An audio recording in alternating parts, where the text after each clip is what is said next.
Hello, হয় ক কি সে ক কি হ্যালো। হ্যাঁ ক কাকু, আপনি মোর একটা ঘটনা কি হ্যাঁ দেখছেন? কি মোর হোর বাজারে এত ভালোবাসে কাকু, তাই তা চিনতেই করা যায় না। মই আইতে চাইলে মোর হাওড়ি হৌরে এবারে তুমি বাড়ি যাবা কি লেগা, তুমি মোকে এনে থাকো। মোরে এত ভালোবাসে যা চিনতেই করতেই না কাকু। হন হন বেড়া, তোরে যে ভালোবাসবে না। এই দুনিয়াতে এই দুনিয়ায় স্বার্থ ছাড়া কেউ রে ভালোবাসে না।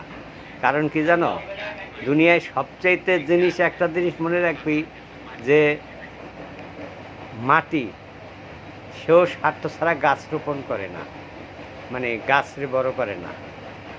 কাজেই দুনিয়ায় স্বার্থ ছাড়া মানুষের রাখবো কেমনে?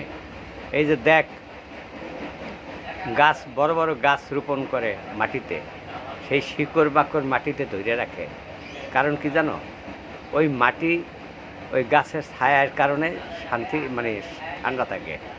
যদি ওই গাছটা না থাকতো তাইলে ওই গাছটা হয়তো ওখানে বড় না হইতো, তাইলে রৌদ্রের তাপে ওই জায়গার মাটি পুড়ে যেত, তামা তামা হয়ে যেত।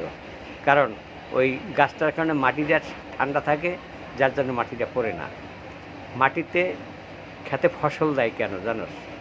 কারণ ওই ফসলটা যতদিন থাকে খেতে ততদিন মাটির তাপ মানে সূর্যের তাপ মাটিতে লাগে না।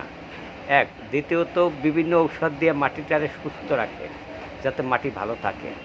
এই কারণে এই জন্য মাটি ফসল ভালো দেয়। তাই তোর শ্বশুর শাশুড়ি তোরে যে বেশি আদর করে বা আপ্যায়ন করে, ভালোবাসে, কারণ হয়েছে তার মাইয়া তোর ঘরে।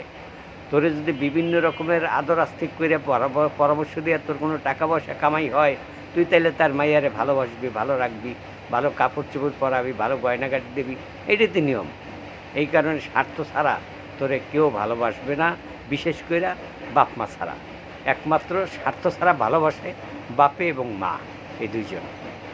তার কারণ ওনরা স্বার্থ নিয়ে ভালোবাসে না, তারা জীবন দিয়ে হইলে সন্তানকে মানুষ করে।